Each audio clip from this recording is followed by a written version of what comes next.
እነዚህ ወራቶች ሳታምን ነበር ትምህርቱን እየተማርክ የነበርከው ወይስ ስላመንክ ነው ትምህርቱን እየተማርክ የነበርከው? ማይክ ክፈት። ለማመን ሚውት አታድርገኝ። አንደኛ ውይይት አይደለም። ኦኬ፣ አይ አትደጋግመው፣ ጊዜያችን አትፍጅብን። ቶሎ አንተ ወደ ጥያቄ እንድትሄድ እኔ የምጠይቀው እባክህ። አሁንም ሚውት ያደረኩ እኔ ነኝ።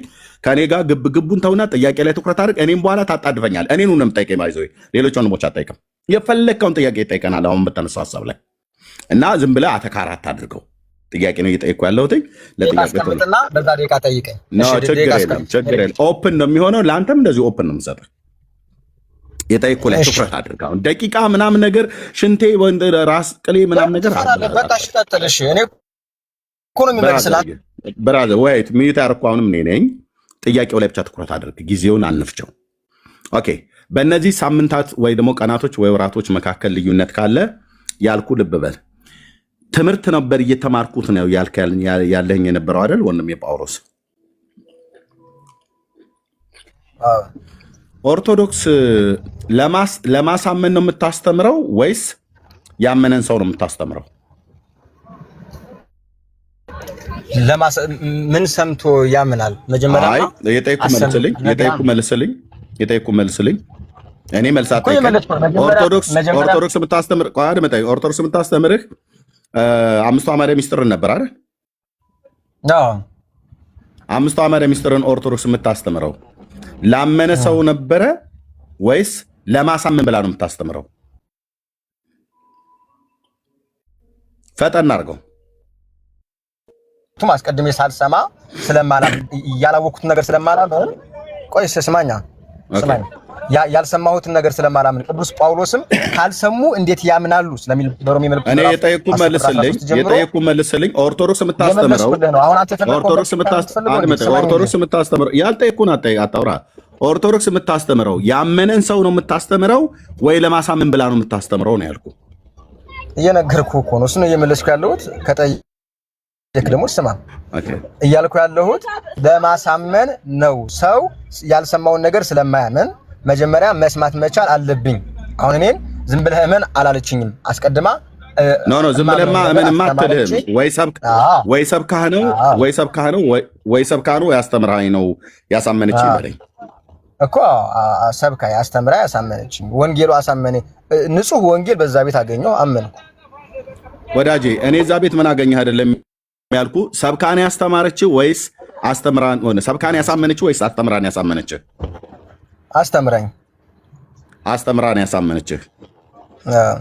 ለምሳሌ እንደ በግምት ያህል ብንናገር 5 ወር ተምረህ ከሆነ 5 ወር ሙሉ እስከ መጨረሻው ድረስ እስከምትማር ድረስ አላመንክም ነበር ማለት ነው አይደል? እየተማርክ ከማታምን ነበርክ ማለት ነው። 4 ወር ተምረህ የማታምን 3 ወር 2 ወር ተምረህ የማታምን 4 ወር ተምረህ የማታምን እንደዛ ሆነ ነው የዘለከው የነበረው ወይስ? እኔ እንደዛ አላልኩም። እሺ አምነህ ነበር እነዛን ወራቶች ስትማር? ለምሳሌ የሚስጥረ ሥላሴን ትምህርት ስታስተምረኝ በሚስጥረ ሥላሴ አመንኩ፣ በሃልወተ እግዚአብሔር አመንኩ፣ በእግዚአብሔር አንድነትና ሶስትነት አመንኩ። ቀጣይ ደግሞ ሚስጥረ ሥጋዌን አስተማረች። ሚስጥረ ሥጋዌ የሚባል ትምህርት አለ። ይሄን ስላመንክ ብቻ አይደለም ክርስቶስ ሰው ሆኖ የተገለጠበትን ትምህርት ማመን አለብህ ብላ ሚስጥረ ሥጋዌን አስተማረች። ልክ ነው። ይሄን ደግሞ በጣም ትክክል ነው፣ አመንኩ። ቴንክ ዩ።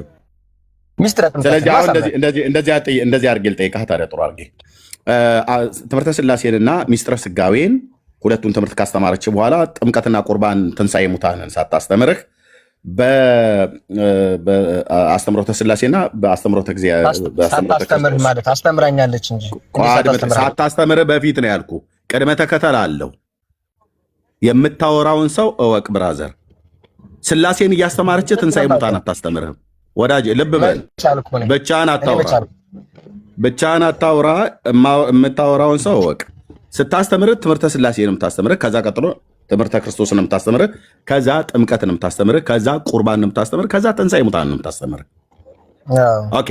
ስለዚህ ትንሣኤ ሙታንን ሳትማር፣ ጥምቀትን ሳትማር፣ ቁርባንን ሳትማር በፊት ሥላሴና ነገረ ክርስቶስን አስተምርሃለች አይደል? መጀመሪያ ሚስጥረ ሥላሴን ተማር፣ ከዛ ሚስጥረ ሥጋዌን ተማር፣ ከዛ ሚስጥረ ቁርባን እያልኩ አምስቱን። ኦኬ እሺ። 3ቱን ትምህርቶች በየኮርስ ደረጃ ከመውሰድ በፊት ሥላሴንና ነገረ ክርስቶስን አስተምርሃለች። ስታስተምርህ አምነሃል አላመንክም? በሚስጥረ ስላሴ ማምኛለሁ፣ በሚስጥረ ስጋዌ ማምኛለሁ። ልክ ትምህርቱን ስጨርስ አታማኝ ሆኖ ሳገኘው አምኛለሁ። አሁንም በቃ አላለችም። ጥሩ እሺ፣ ቆይ እኔ በቃ እኔ እንዲህ ትላለች አትልህም አይደለም ያልኩ። ትምህርተ ስላሴን አስተማረች፣ አመንክ፣ በአንድነት በሶስትነቱ አመንክ። ነገረ ክርስቶስን ደግሞ ሰበከች። አምላክ ሰው ከቅድስት ድንግል ማርያም ሰው ሆኖ እንደተወለደ ለሰው ልጆች በደልና ኃጢአት ቤዛ ሆኖ እንደሞተ እንደተቀበረ ከሙታንም እንደተነሳ ወደ ሰማያት ወደ አባቱ እንዳረገ ተመልሶ በሕያዋንና በሙታን ላይ ሊፈርድ ስልጣን እንዳለው ወደዚህ ዓለም እንደሚመጣ አስተማረች። ይህንን ሁሉ አመንክ አይደል? እውነት ነው። በትምህርተ ስላሴና በነገረ ክርስቶስ ይህንን እምነት ስታምን በእግዚአብሔር ላይ ባለህ እምነት መዳንን አግኝተሃል አላገኘህም? ትምህርት አልጨረስኩም። መች ጨረስኩ? ስለ ትምህርት መጨረስ አይደለም እየነገርኩ ያለሁት። እኔ ትምህርት ጨርሳለሁ አይደለም ያልኩ። ወይት እኔ ትምህርት ጨርሳለሁ አይደለም ያልኩ። እኔ ትምህርት ጨርሳለሁ አይደለም ያልኩ። ጥያቄ አልቆብህ ነው እንዴ የምጠይቀው? እኮ ጠፋ። እኔ ትምህርት ጨርሳለሁ አይደለም ያልኩ። ስለ ስላሴና ስለ ነገረ ክርስቶስ ፕሊስ፣ ግልጽ ነው ጥያቄ። ደቂቃ አትፍጅብን። የአንተን ደቂቃ እንድትጠቀም በትምህርተ ስላሴ ተማርክ። ረጅም ወራት ምን ያህል ጊዜ እንደወሰደብህ ባላቅም ነገረ ክርስቶስንም አስተማርችህ። ጥምቀትንና ቁርባንን ትንሣኤ ሙታንን ሳታስተምር በፊት አስቀድመህ እነዚህን ፒላር ትምህርቶች፣ እነዛም ፒላር ናቸው በእርግጥ፣ እነዚህን ፒላር ትምህርቶች ስታስተምርህ እምነትን ፈጥሮልሃል ወይ? ይሄ እምነትስ ለመዳን ሆኖልሃል ወይ ነው እያልኩ ያሉት። ገና ጥምቀትና ቁርባን ትንሣኤ ሙታን አልተማርክም። ክርስቶስንና ስላሴን ተምረህ እምነት ፈጥሮልሃል አይደል? አምናለሁ። ያ እምነትህ የሚያድን እምነት ነው ወይስ ሙሉ እምነት ነው ወይስ ጎዶሎ እምነት ነው? ሙሉ ጎዶሎ ምናምን እንደዛ አላለችኝ። አሁን ሙሉ ነው ወይስ ጎዶሎ ነው ማለት? ሙሉ ነው ጎዶሎ ነው ብዬ ስልህ በዛ እምነት መዳንን አግኝተሃል ወይስ አላገኘህም እኮ? አልጨረስኩም ገና የመዳን ትምህርት አሁንም አለ። ስለ ትምህርት መጨረስ አይደለም ያልኩ። እንደናንተ ቤት እየመሰለህ ነው እንደምትጠይቀው። ስለ ትምህርት መጨረስ አይደለም ያልኩ።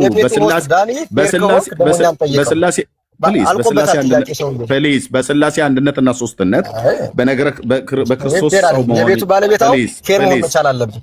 ፕሊዝ በስላሴ ትምህርትና በነገረ ክርስቶስ ትምህርት ላይ ባለህ እምነት አምላክ ሰው ሆኖ ለሰው ልጆች በደልና ኃጢአት ቤዛ ሆኖ መሞቱ መቀበሩ በመነሳቱን ከሙታን መነሳቱን በስሙ የኃጢአት ይቅርታ መገኘቱን ነገረ ክርስቶስን አመስጥራ አስተማረች። ስላሴንም አመስጥራ አስተማረች አይደል? ኦኬ። ያ በእግዚአብሔር ላይ ያለህ እምነት መዳንን እንድታገኝ ረድቶሃል ወይ አልረዳህም? ወይስ ሙሉ ሆኖልሃል ወይስ አልሆነልህም ነው ያልኩህ። እሺ የመጨረሻህን ልመልስና ደግሞ ጠይቃለሁ። እንደዛ ካልሆነ ፌር አይደለም። አሁን ይሄንን በደንብ አድርጌ ልመልስልህ። እኔ የሚስጥረ ስላሴን ትምህርትና የሚስጥረ ስጋዌን ትምህርት አስተምራ በቃ ድነሃል ሂድ አላለችኝም። የመዳን ትምህርት የሆነ ደግሞ ጥምቀት አለ ብላ አሁንም ሂድ ጨርሰሃል ትምህርትን አይደል? ለምንድን ነው የምጠይቀህ? እኔ ትምህርትን ጨርሰሃል ብራዘር፣ እባክህ ትምህርትን ጨርሰሃል ሂድ ብላ አባረረችው ወይ ወይስ አስጨረሰችው ወይ? አይደለም የኔ ጥያቄ። 5 ፒላር ትምህርቶች አለ ብላ እንደምትል አውቃለሁኝ። ጥምቀትና ቁርባንን ትንሣኤ ሙታንን ሳትማር በፊት አስቀድማ ስላሴና ክርስቶስን አስተምርሃለች። ስላሴና ነገረ ክርስቶስን ካስተማረች በኋላ ክርስቶስ ለሰው ልጆች በደልና ኃጢአት ሞተ ተነሳ ብላ ካስተምራህ ይህንን ሁለቱን ኮርስ ማለት ነው ወይ ደግሞ ሁለቱን የፒላር ትምህርቶች ከ5ቱ አዕማደ ምስጢር ውስጥ ያሉትን እነሱን ተምረህ ጥምቀትና ቁርባንን ትንሣኤ ሙታንን ሳትማር በፊት በእግዚአብሔር ላይ ያለህን እምነት ከተማርከው ትምህርት አኳያ መዳንን የምታገኝበት እምነት አግኝተሃል ወይ? ከዚህ ትምህርት የተነሳ ነው ብያልኩ። አይ እኮ እያልኩ ነው። መዳንን የምታገኝበትን ትምህርት አግኝተሃል ወይ እምነት አግኝተሃል ወይ ብለህ ስትለኝ ገና አልጨረስኩም። አሁን እነዚህ ብቻ ናቸው የመዳን ትምህርት አላለችኝም። እንግዲህ መልሱ አንተ ያልፈለከው ሊሆን ይችላል። ስለዚህ ልብ በሉ ምን እያለ ነው? ደግሞ በቃ ዳኒ ፌር ሆነና አንድ ጥያቄ እኔ ካንተ ከጠየቅኩኝ ተወርደ ፕሊዝ እኔ ነኝ የሚዩት ያደረኩ። አሁንም ፕሊዝ ምን እያለን ነው? በኢትዮጵያ ኦርቶዶክስ ተዋሕዶ ቤተክርስቲያን የፈለገ ስላሴን ፈትፍተው ቢያስተምሯችሁ ነገረ ክርስቶስን እያቦኩም ቢሆን ቢያጎርሷችሁ የቱንም ያህል ብታምኑ እምነታችሁ ሙሉ አይደለም። የስላሴ ትምህርት በኦርቶዶክስ ሙሉ አይደለም። ይሄ ማለት ምን ማለት ነው? የፈለገ ስላሴን ፈትፍተው ቢያስተምሩ በስላሴ አምነህ ድነትን አታገኝም። በኦርቶዶክስ ነው ያልኩት። ነገረ ክርስቶስን ፈትፍተው ቢያስተምሩ በነገረ ክርስቶስ አምነህ ድነትን አታገኝም። ለምን? ጥምቀትና ቁርባን የሚል ትምህርት ካልጨመሩበት ማለት ነው። ይሄ ማለት ሰው በእግዚአብሔር አምኖ በእግዚአብሔር ልጅ ላይ ባለ እምነት አምኖ ይድናል ይጸድቃል ብለህ አታስተምሩም። ጎዶሎ የሆነ ትምህርት ነው፣ እንደ ጳውሎስ ንግግር ማለት ነው። የሥላሴ ትምህርት ጎዶሎ ትምህርት ነው፣ እንደ ጳውሎስ ንግግር። ሥላሴን ፈትፍታ አስተምራው እምነትን ፈጥሮለት፣ በነገረ ክርስቶስም ፈትፍታ አስተምራው እምነትን ፈጥሮለት፣ ግን አልዳነበትም። የማይድንበት የማይጠቅመው ጎዶሎ የሆነ እምነት የግድ ውሃ ውስጥ መግባት አለበት ማለት ነው። ስለዚህ ፕሊዝ ከዚህ በኋላ ከከፈትክ ትወርድና ለሌሎቹ እድል ሰጣለሁ ማለት ነው። ሰጣለሁ ጨርሼ። ስለዚህ ምን ማለት ነው? ምን እያለ ነው? የጴጥሮስንም ይሁን ማነው የኖህን ጥያቄ ማነው ጥምቀት ያድናል ብሎ የሚለው በራሱ ህይወት ላይ አፕላይ ያላደረገው የእሱን ህይወት ያላዳነ ጥምቀት ነው። ባይዞ የእሱ ብቻ ሳይሆን የኦርቶዶክስ ከብፁዕ አቡነ ማትያስ ጀምሮ እስከታች ድረስ ያሉቱ አንዳቸውም በጥምቀት ያልዳኑ ፐርሰናል አታድርገው እያሉ የሚሸሹ ያልሞት ባይ ተጋዳይ ቃለ እግዚአብሔር እንኳን በሚገባ የማያውቁ ያዳናቸውን ጥምቀት አድኖናል እንኳን ብለው የሚሉትን ጥምቀት አፋቸውን ሞልተው ደረታቸውን ነፍተው ሊናገሩ እንደማይችሉ ጳውሎስም ሌሎችም ማሳያ ናቸው። ጨርሻለሁ ማለት ነው። ስለዚህ እናንተ ቤት ጥምቀት ያድናል ለክርክር እንጂ የምታደርገው ያንተን ህይወት ያላዳነ ጥምቀት ነው። የምጠይቀው ጥያቄ ካለ መቀጠል ትችላለህ። ቴንክ ዩ አመሰግናለሁ በጣም እሺ። ይሄ የመጨረሻው ንግግር ያንተ ድምዳሜ ነው። እኔ እንደዛ አላልኩም፣ ግን እንደዚህ ብለህ መናገር መብት ስለሆነ ምንም አይደለም። ወደ ጥያቄው ልግባ። በአንደኛ ጴጥሮስ ምዕራፍ 3 ቁጥር 21 ላይ ያለው ውሃ ተብሎ የተጠራው ጥምቀት የሚያድን ነው ወይስ አይደለም? የሚያድን ውሃ ነው ወይስ አይደለም? የሚያድን ውሃ አይደለም። ጴጥሮስ ውሃ ያድናል እያለ አይደለም። አመሰግናለሁ። በደንብ አድርጋችሁ ስሙ። እሺ አሁን በእናንተ በአዲሱ መደበኛ ትርጉም ይህ ውሃ የሚያድን ነው ይላል። ማን የተሳሳተው አንተ ወይስ መደበኛ ትርጉም? መጽሐፍ ቅዱስ አይልም እንደዛ። በትልቁ አድርገኝ ዳኒ አይልም ብሏል። በደንብ ስሙ ብራዘር። አይልም ብሏል። በትልቁ አድርገኝ ቪዲዮ ላብራ ና አንጣ እንዴ አይልም ብለህ ትክክል አይደለም ነው የምልህ። እሺ ክፈት፣ ማይኩን ክፈት። እሺ ለዚህ ነው ጴንጤዎች መጽሐፍ ቅዱሳቸውን እንኳን አያውቁትም። እሺ ተመልከቱ። ይሄ አንደኛ ጴጥሮስ ነው፣ አዲሱ መደበኛ ትርጉም ነው። እሺ ምናልባት አሳየን ካላችሁ አሳያችኋለሁ። ቢብሊካ እኔ ነኝ ሚውት ያረኩ። አሳይ ተብለሃል። በስርዓት ዝም ብለህ የምታሳየው አሳይ። ስማ ይኸውልህ ሳውራ መስማት መቻል። እሺ ችግር የለም። አሳይ። አሁን ጴንጤዎች ምናምን የሚለውን ተውና ከፍተህ ይኸው እዚህ ጋር እንደዚህ ይላል ትላለህ። ኤርሚ የ2000 ዓመተ ምህረት 80 አድዋ አዘጋጅ ነው። ችግር የለም። አሁን አዘጋጀ ነው። ያ ቴንክ ዩ። እሺ ችግር የለውም። እሺ መጀመሪያ አንብብልን። እሺ በመካከል አትግቡ። እሺ ከእሱ ጋር የጀመርነው ብቁ ሰው ነው ይወያይ እሱ። እሺ ይሄ መጽሐፍ ነው፣ አዲሱ መደበኛ ትርጉም ይባላል። አይልም ብሏል ወንድማችን ኤርሚያስ። እንዴት እንደማይል ላሳያችሁ በደንብ አድርጎ። ይሄ መጽሐፍ ስለ ጥምቀት ምን ይላል መሰላችሁ? ቆይ አንዴ ካሜራዬን ላጥራ ምናልባት። እሺ ይታያችኋል ብዬ ተስፋ አደርጋለሁ። ውሃ ሪካርድ አድርጉት። እሺ አንድ ጊዜ በደንብ ሪካርድ አድርጉ። ሪካርደሮች ሪካርድ አድርጉ። አንድ ጊዜ በደንብ ስሙ። አይልም አዲሱ መደበኛ ትርጉም የሚያድን ውሃ ነው አይልም ብሏል ኤርሚያስ። እንየዋ ውሃ የጥምቀት ምሳሌ ሆኖ በዚህ ቦታ ሁለት ስዕላዊ መግለጫዎች ቀርበዋል። ምን ውሃ የጥምቀት ምሳሌ ሆኖ ሚውት አድርጉ። ሚውት አድርጉ። እሺ ቀጥሎ እንደዚህ ይላል። የኖህ የጥፋት ውሃ ጥምቀት ደግሞ ድህነትን ያመለክታል። በደንብ ስሙ። የኖህ የጥፋት ውሃ ጥምቀት ደግሞ ድህነትን ያመለክታል። ውሃው ጥምቀትን የሚያሳይ ስለሆነ ውሃው ጥምቀትን የሚያሳይ ስለሆነ በሁለቱም ሁኔታዎች ስለ ፍርድ፣ በጥፋት ውሃ የኃጢአተኞች ሞት፣ በጥምቀት ደግሞ የክርስቶስንና የአማኞችን ሞት ቢናገርም በደንብ ላቅርብላችሁ እንዲታያችሁ ሌላ ጊዜ የሚያድን ውሃ ነው። ኤርሚያስ ወንድማችን አይልም ያለው ይሄን ነው፣ የሚያድን ውሃ ነው። ይሄ የአዲሱ መደበኛ ትርጉም ነው። ምን ትላለህ? ይሄው አንተ አይልም አልክ። ይሄው የመደበኛ ትርጉም የሚያድን ውሃ ነው አሉ። እሺ ቢንጎ ለበበሉ ቆይ አቁም። አሁን እዚሁ አሁን እዚሁ ጆሮህን እስክታክል ድረስ መልስልህ። ይሁት እኮ ማን ጥፋት ነው? መልስልኛ። ሚዩት አድርግ። እየመለስኩልህ ሚዩት አድርግ። ሚዩት አድርግ። ኦኬ ሚዩት አድርግ። አዎ እንዴት አይነት ውሸታም እንደሆነ ይሁት። ያቀረበው አዲሱ መደበኛ ትርጉም ይላል ብሎ ነው። ከአዲሱ መደበኛ ትርጉም ላይ የቅዱስ ጴጥሮስን መልእክት ጠቅሶ አይደለም ያሳየን ምንድን ነው? አዲሱ መደበኛ ትርጉም ላይ ኮሜንታሪ የሰጡት ሰዎች የግለሰቦች ትርጉም ማለት ነው። እናት ቋንቋው የትኛው እንደሆነ እንኳን አያውቅም።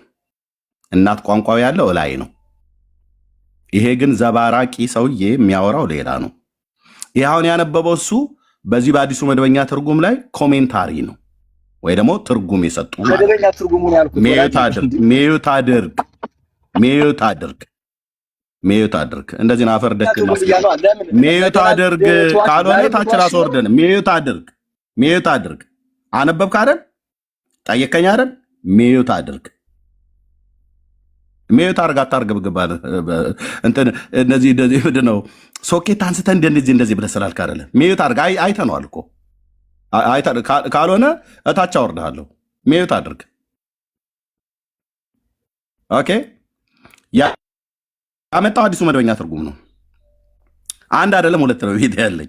ኦኬ ያነበበው ግን ምን እንደሆነ ታውቃላችሁ? የጴጥሮስን መልእክት ከላይ ዋናውን ቃል አይደለም ያነበበው፣ ኮሜንታሪውን ያነበበው ከታች ያለው ማለት ነው። ኮሜንታሪውን ደግሞ ግለሰቦች ናቸው የጻፉት። ግለሰቦች የጻፉት ኮሜንታሪ ላይ የምንቀበለዋለን ማንቀበለዋለን። እኛ ጋር እንደ ኦርቶዶክስ ደብተራ ቅርሻት ያገኘውን እኛ ጠራርገን አንቀበልም። ኮሜንታሪ የመቀበልም ያለመቀበልም ግዴታ የለብኝም። ፋክት ዋጣው። እሺ ቢንጎ ያልከውን አፈርደቼ እንደዚህ ያስገባል።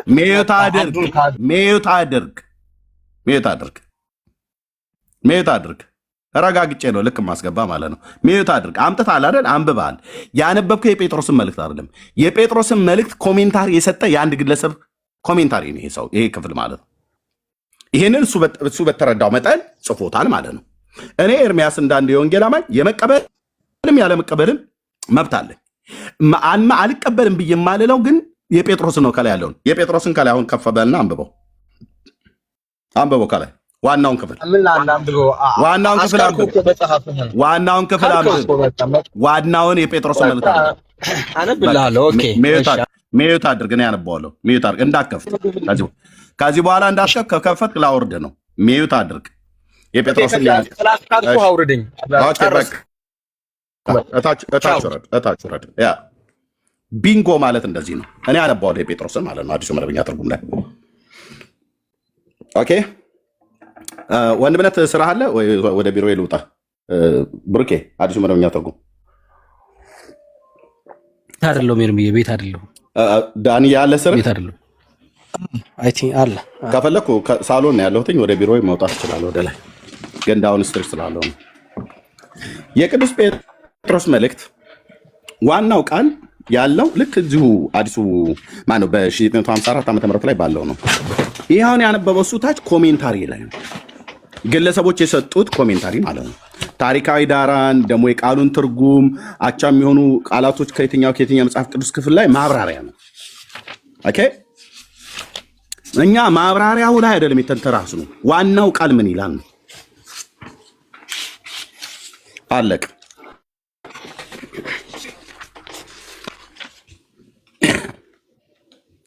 ያልዳንክበትን እንደ እስላም ሶላት የምታደርግበት ጥምቀት ብለህ የምትለውን ተናገር እንኳ ተብለህ ስትባል ፓርሰናል ታደርጋለህ ብለህ ያልከው ነገር ትንጫጫለህ። እንደ እኔ ጋር መጥተህ የጴጥሮስን መልእክት አንብብላቸው ወንድምነት በአዲሱ መደበኛ ትርጉም አለ።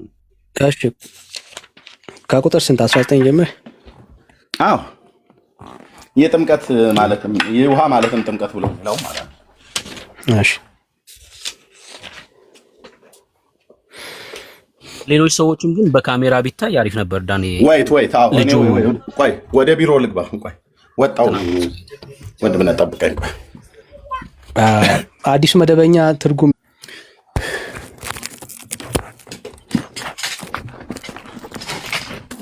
ይሄንን እናነባዋለን።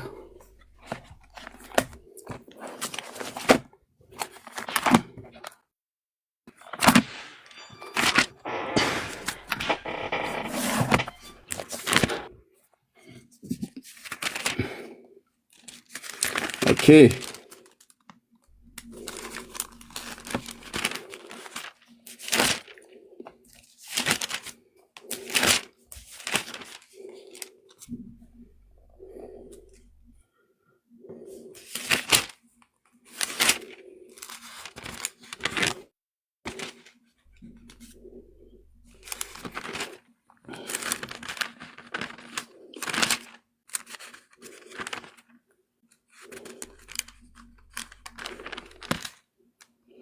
ኦኬ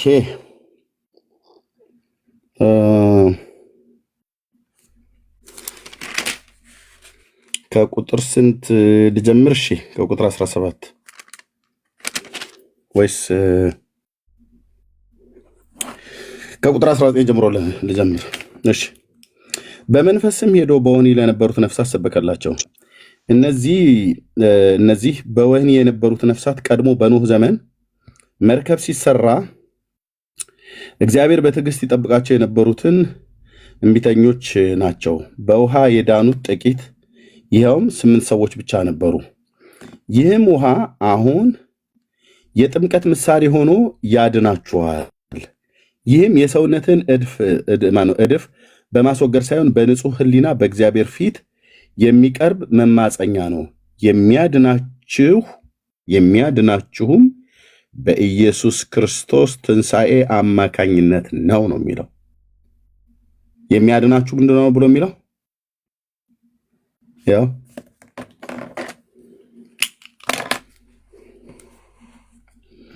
ኦኬ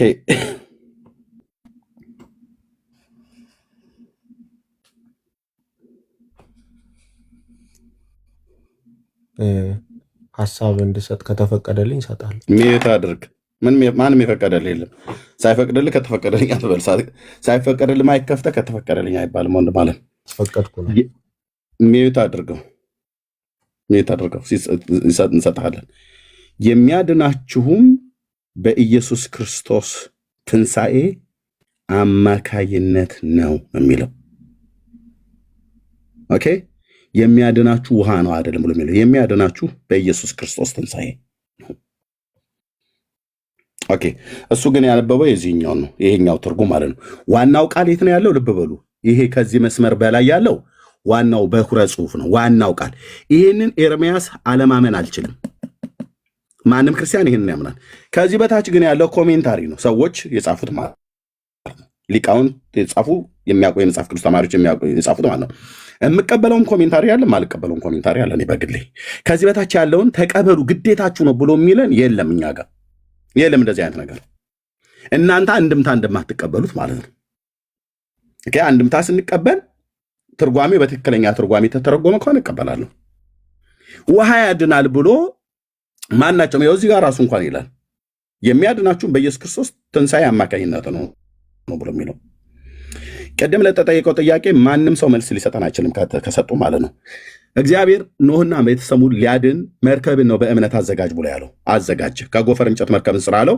ለምን ቤተሰቡን ኖህ ቤተሰቡ ከነ ልጆቹና ከቤተሰቡ አጠቃላይ እንዲገቡ እግዚአብሔር የፈቀደላቸው 8 ነፍሳት ወደ መርከቢቱ አካልነት ውስጥ የገቡት በመርከቢቱ አካልነት ውስጥ የገቡትን እግዚአብሔር በመርከብ ነው ያዳናቸው። ለዚህ ነው የሚድኑበትን መርከብ በእምነት ሲያዘጋጅ ይላል። በእምነት ያዘጋጀው መርከቡ ነው። ውሃ በሌለበት የጥፋት ውሃ በሌለበት ውቅያኖስ በሌለበት 120 ዓመት ሙሉ ስራ ብሎ ያለው መርከብን ያዘጋጀው። ለምን መርከቢቱ የተሰራችው ወደዛ ወደ መርከቢቱ አካልነት ውስጥ የገቡ ብቻ ናቸው የሚተርፉት ከጥፋት ውሃው ማለት ነው። ኦኬ አንድ ሁለተኛ በኦርቶዶክስ ጥምቀት ያድናል ብሎ የሚሉት የኦርቶዶክስ ጥምቀት እኮ እኛ የምንጠመቀውም ጥምቀት ማለት ነው ሰውነታችን ይነካዋል ውሃው።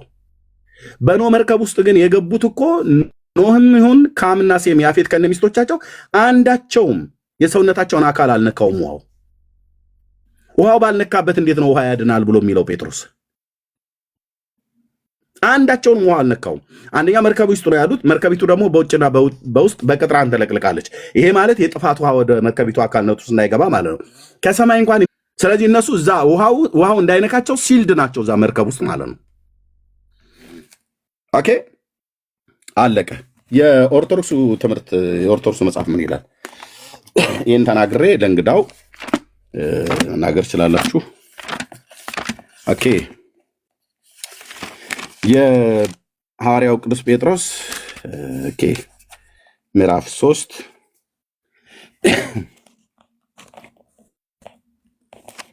ኦኬ ከቁጥር ስንት ነበር ይሄን የጀመርኩት? ከ18 ክርስቶስም ስለ ሰው ኃጢአት አንድ ጊዜ ሞቷልና ጻድቅ እርሱ እኛን ወደ እግዚአብሔር ያቀርበን ዘንድ ስለ ኃጢአታችን በሥጋ ሞተ፣ በመንፈስ ግን ያው ሆነ። በእርሱም በወህኒ ወዳሉት ነፍሳት ሄዶ ነፃነታቸውን ሰበከላቸው። ጥቂቶች ማለት 8 ነፍሳት በውሃ የዳኑበትን መርከብ ሲሰራ፣ ይኸውላችሁ መርከብ ሲሰራ የዳኑበትን ምን መርከብ ነው? የዳኑት በመርከብ ነው። መርከቢቱ ግን በውሃው ላይ ሄዳለች፣ ምንም ጥርጥር የለውም። በአራራት ተራሮች ላይ ተንሳፋ የተገኘችው በውሃው ላይ ስለሄደች ነው። መርከቢቱ በውሃው አልሰመጠችም። እንዳትሰምጥ በቅጥራ አለቅልቃት ብሎታል። እንዳትሰምጥ በቅጥራን የለቀለቃት ኖኅንና ቤተሰቡን እንደዚሁም በመርከቢቱ ውስጥ እንዲገቡ እግዚአብሔር የፈቀደላቸው ተባትና እንስቶችን በሙሉ ተጭነው እዛ ውስጥ ስለነበሩ ወደ መርከቢቱ አካልነት ውስጥ ውሃ ቢገባ ሰምጠው ስለሚቀሩ ወደ መርከቢቱ አካልነት ውስጥ እንዳይገባ ውሃው በቅጥራ አለቅልቃት ብሏል። መስኮቱንም ራሱ እግዚአብሔር ዘግቶታል። ስለዚህ መርከቢቱ በውሃ ላይ የተንሳፈፈችው። ውሃው የምን ውሃ ነው? የጥፋት ውሃ ነው። የድነት ውሃ አይደለም፣ የጥፋት ውሃ ነው። እግዚአብሔር በመርከብ ነው የሚድንበትን መርከብ ነው ዘፍጥረት መጽሐፍ ምዕራፍ 6 ላይ ስራ ብሎ ያለው። ዕብራውያን መጽሐፍ ምዕራፍ 11 ቁጥር 7 ላይ የሚናገረው ይህንን ነው። ከዛስ ጥቂቶች ማለትም 8 ነፍሳት በውሃ የዳኑበትን መርከብ። እነሱ አሁን በውሃ ብሎ የሚለው ኦርቶዶክስ ውሃ ጋር ይቆሙልና በውሃ የዳኑበት ብሎ ይላል። ኖ በውሃ የዳኑበት መርከብ። ለምን መርከብ ትተውታላችሁ? በውሃ የዳኑበት ይላል። ይሄ ውሃ ያድናል? አያድንም። ውሃ ማንንም አድኖ አያውቅም፣ አያድንም። ውሃ ያድናል ብሎ የሰበከ ሐዋርያም የለም። ቅዱስ ጴጥሮስ በዚሁ በመልእክቱ ላይ እኮ መዳን በእምነት በእግዚአብሔር ኃይል ለተጠበቃችሁ በሰማይ ለእናንተ ቀርቶላችኋል ነው ብሎ ያለው። ኢየሱስ ክርስቶስን ከሙታን በመነሳቱ ለሕያው ተስፋና ለማይጠፋ እድፈትም ለሌለበት ለማያልፍ ርስት እንደ ምሕረቱ ብዛት ዳግመኛ የወለደን የጌታችን የኢየሱስ ክርስቶስ አምላክና አባት ይባረክ ብሎ ካለ በኋላ ይህ ይህም ርስት በሰማይ ለእናንተ መዳን በእምነት በእግዚአብሔር ኃይል ለተጠበቃችሁ በሰማይ ቀርቶላችኋል ይላል። መዳን በምንድን ነው? በእምነት ነው። እምነት ደግሞ በእግዚአብሔር ልጅ ላይ ባለህ እምነት እንጂ ውሃን አምነህ አይደለም። ነው ጥምቀትን አምነኸው አያድንህም። ብታምነውም አያድንህም፣ ባታምነውም አያድንህም። ጥምቀት ፋክት። የእግዚአብሔር ልጅ ግን ብታምነው ትድናለህ፣ ባታምነው ግን ትጠፋለህ። ይሄ ሳይገባት እኮ ሁሉ ነው ዘያአምን በወልድ በሕይወት ዘላለም እያለች ቅዳሴ ላይ ስጮህ የምትውለው። ታዲያ ምን ማለት ነው? በወልድ የሚያምን የዘላለም ሕይወት አለው ማለት ነው። ስለዚህ በእግዚአብሔር ልጅ ያመነ ይድናል ማለት ነው። ስለዚህ ጴጥሮስ መዳን በእምነት ብሎ ያለው በእግዚአብሔር ልጅ ላይ ባለ እምነት ማለት ነው እንጂ ውሃን አይደለም የምታምነው። ጥምቀትን አታምነውም። ጥምቀትን እመኑ ብሎ የሚል መጽሐፍ የለም። የእግዚአብሔር ልጅ ስናምን፣ ኢየሱስን ስናምን እሱ የሰጠን በቤተክርስቲያን ስርዓት ውስጥ በመጽሐፍ ቅዱስ የተቀመጠ የጌታ እራት ወይ ደግሞ ኦርቶዶክስ ቅዱስ ቁርባን ብለው የሚሉት እንደዚሁም ጥምቀትን ስርዓት ደግሞ እግዚአብሔር ሰጥቶናል ማለት ነው። የምታምነው ኢየሱስን እንጂ የምታምነው ጥምቀትን አይደለም። የምታምነው ኢየሱስን እንጂ የምታምነው የህብስቱና ወይኑን አይደለም። ዋናውን ባለቤቱን ሳያምኑ በጥርሳቸው ስለሚበላና እኔ በማንኪያ ስለምሰጣቸው ወይን ጭማቂ ነው ያድናል ብለው የሚሉ ታውቃለህ። እኔው እግርህ እየተንፈራገጠ ለቄሱ እኔው ራሴ ይዤ ማለት ነው። ቄሱ መስቀል ከላይ አድርጎ እግርህ እንደዚህ ውርጭ እያለ ውሃ ከላይ ስላፈሰበህ አድንም። ኢየሱስን አታውቀውማ፣ ኢየሱስን አታምነውማ። እሺ የዳኑበትን መርከብ በእምነት ሲያገኝ በእግዚአብሔር ማነው የዳኑበትን መርከብ ሲሰራ በኖህ ዘመን የእግዚአብሔርን ትዕግስት በዘገየ ጊዜ ቀድሞ ክደውት ለነበሩ ተሰበከላቸው ብሏል። ስለዚህ በውሃ የዳኑበትን መርከብ ነው። ኦርቶዶክስ ግን በውሃ የዳኑ ይላል። ይኸው በውሃ የዳኑ ይሌለ እንደ ኤርሚያስ ምን ማለት ነው ብለው ይላሉ። ስታየው እንደዛ ይላል አይደል? አዎ። ግን ሙሉን አይደለም ያነቡት። በውሃ የዳኑበትን መርከብ ይሄ የመጨረሻ ምንባቤ ነው። ዕብራውያን 11:7 እሺ፣ በእነሱ እዚህ ምን ብለው ጽፈውት ይሆን? በዚህ በመጽሐፋቸው ላይ